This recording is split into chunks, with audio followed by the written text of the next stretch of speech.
बिस्मिल्लाहिर्रहमानिर्रहीम। अस्सलामु अलैकुम वरहमतुल्लाहि वबरकातुहू। कैसे हैं आप सब लोग? उम्मीद है आप सब बिल्कुल ठीक होंगे। अल्लाह पाक आपको हमेशा खुश रखें, आमीन सुम्मा आमीन। आज मैं आपके लिए लेके आई हूँ बहुत ही ज़्यादा यमी, टेस्टी और सबकी बहुत ही फेवरेट गुलाब जामुन की रेसिपी। अच्छा, मेरी बहुत सारी बहनों को ये कंप्लेन रहती है कि उनके गुलाब जामुन टूट जाते हैं, फट जाते हैं, या फिर वो सही बनते नहीं हैं, या बहुत सारी कंप्लेंट्स ऐसी होती हैं जो आती रहती हैं कि हमसे गुलाब जामुन बिल्कुल सही बनते नहीं हैं। तो ये रेसिपी मेरी उन्हीं बहनों के लिए है। बहुत ही इजी मेथड से मैंने इसे बनाना सिखाया है और बिल्कुल परफेक्ट रेसिपी है। ना ही टूटेंगे ना ही फटेंगे, ऐसे ही मज़ेदार खूबसूरत से दिखने में भी आपके गुलाब जामुन बनेंगे। तो आइए इसे बनाना स्टार्ट करते हैं। वीडियो को प्लीज़ पूरा वॉच करिएगा। अच्छा, तो अब यहाँ देखिए, मैंने लिया है एक बर्तन जिसमें मैंने 1.5 कप मेजरिंग कप से ली है चीनी का, और इसी मेजरिंग कप से मैं 2 कप लूँगी पानी, और साथ ही अब मैं इसमें शामिल कर दूंगी 3 से 4 अदद छोटी इलायची। अच्छा, छोटी इलायची को हमने इस तरह से खोल के इसमें शामिल करना है।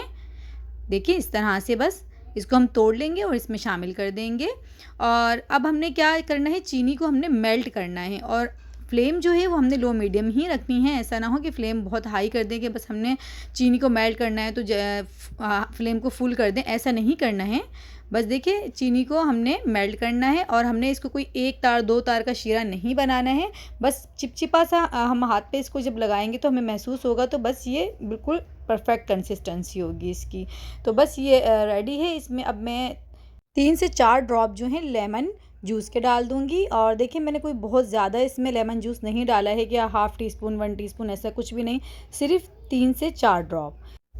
तो बस ये देखिए, शीरा जो है वो हमारा रेडी है, उसे एक साइड पे रख देंगे। अब यहाँ हम गुलाब जामुन की डो तैयार कर लेते हैं। तो उसके लिए मैंने 1 कप मेजरमेंट वाले कप से लिया है मिल्क पाउडर, और साथ ही मैंने 2 टेबल स्पून लिया है सूजी का, ये बारीक सूजी है, और 3 टेबल स्पून मैं लूँगी मैदा। तो देखिए, मैंने हर चीज़ बिल्कुल परफेक्ट मेजरमेंट से ली है। और यहाँ देखिए, बेकिंग पाउडर इसमें शामिल करेंगे 3-4 टीस्पून, यानी कि हाफ़ टी स्पून से थोड़ा ज़्यादा। तो बस ये इन सब चीज़ों को थोड़ा सा हम मिक्स कर लेंगे। अच्छा, मिक्स ऐसे नहीं करना है कि बहुत ज़ोर ज़ोर से हम इसको मिक्स कर रहे हैं, बिल्कुल हल्के हाथों से करना है। अब यहाँ मैंने 1 टेबल स्पून यानी 1 खाने के चम्मच इसमें घी शामिल किया है, और ये मेल्टेड घी है।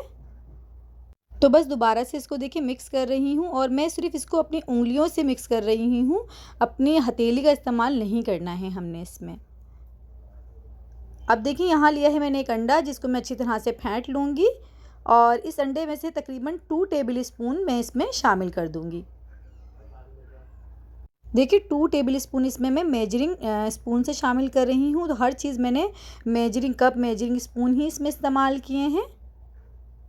और ये कप्स और स्पून जो हैं वो बहुत ही इजीली बेकिंग शॉप्स वगैरह से मिल जाते हैं आपको। तो बस देखिए, अंडा डाल के भी मैंने इसको मिक्स कर लिया है बिल्कुल हल्के हाथों से। और अब मैंने यहाँ 1/3 कप लिया है दूध। तो दूध हमने बिल्कुल थोड़ा थोड़ा करके इसमें शामिल करना है, एक साथ दूध नहीं शामिल कर देना, क्योंकि हमने इसको चेक करते रहना है कि कहीं ये बहुत ज़्यादा पतला बैटर ना हो जाए। तो बस हमने इसको चेक करते जाना है, और इस तरह से दूध जो है थोड़ा थोड़ा शामिल करते जाना है इसमें। और देखिए, मैं इसको उंगलियों से ही मिक्स कर रही हूँ, हथेली का इस्तेमाल मैं नहीं कर रही, क्योंकि हमने इसको बहुत ज़्यादा नहीं गूंदना होता। अगर हम इसको बहुत ज़्यादा गूंद लेंगे तो फिर हमारे गुलाब जामुन अच्छे नहीं बनेंगे।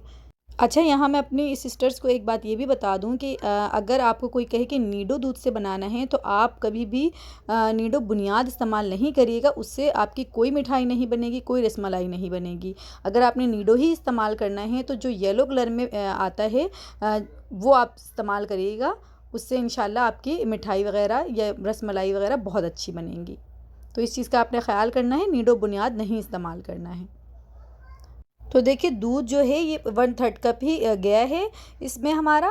और आपको अभी ये डो जो है ये बहुत स्टिकी लग रही होगी, लेकिन जब हम इसको 2 से 3 मिनट का रेस्ट देंगे तो ये बिल्कुल परफेक्ट कंसिस्टेंसी में आ जाएगी, जैसी हमें चाहिए होगी।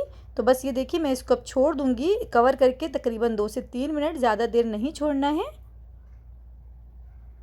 तो यहाँ देखिए, 3 मिनट बाद दोबारा मैं इसको जब चेक कर रही हूँ तो ये आप देख सकते हैं, ये बिल्कुल अच्छी सी हमारी जो डो है वो रेडी है।